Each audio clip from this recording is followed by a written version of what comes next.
ఒకరోజు ఒక మేకపోతు అడవిలో దారి తప్పిపోయింది. దూరంలో ఒక సింహం దాన్ని చూసి ఇలా అనుకుంది, ఇంతకు ముందు ఇలాంటి జంతువుని నేను అడవిలో చూడలేదు, కానీ ఇది చూడడానికి తినేటట్టుగా ఉంది అనుకొని దాని వైపు వెళ్ళడం ప్రారంభించింది. మేకపోతు సింహం వస్తున్నట్లుగా గమనించి భయపడింది, కానీ వెంటనే పారిపోలేదు.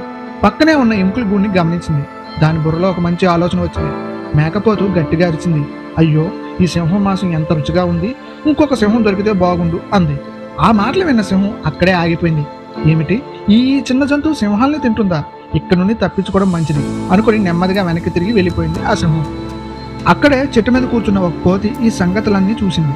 ఇది సింహానికి చెప్పి ఏదైనా బహుమతి పొందాలి అనుకుంది. వెంటనే కోతి సింహం దగ్గరికి వెళ్ళి జరిగిన విషయం చెప్పింది.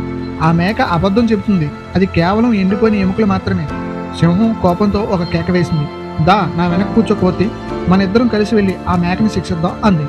వారిద్దరూ మేక వైపు దూసుకొని వెళ్లడం ప్రారంభించారు. మేక వారు వస్తున్నట్లు చూసి పరిస్థితి అర్థం చేసుకుంది. ఇప్పుడు ఇంకొక ఆలోచన వచ్చింది మేకపోతుకి.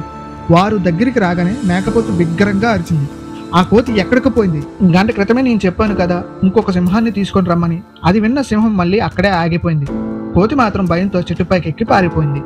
మన జీవితంలో కూడా సింహంలా ఎన్నో కష్టాలు, సమస్యలు మన మీదకి వచ్చి పడుతూనే ఉంటాయి. ప్రతి సమస్యను ఎదుర్కోవడానికి బలం నీకు ఆ సమయంలో ఉండకపోవచ్చు, కానీ వాటిని తప్పించుకునే ఆలోచన, తెలివి ఖచ్చితంగా ఉండే ఉంటుంది. సమస్య అంటే నేను భయపడడానికి వచ్చిందే అని కాదు, నీ బలాన్ని బయటకు తీసుకొచ్చే పరీక్షగా భావించు.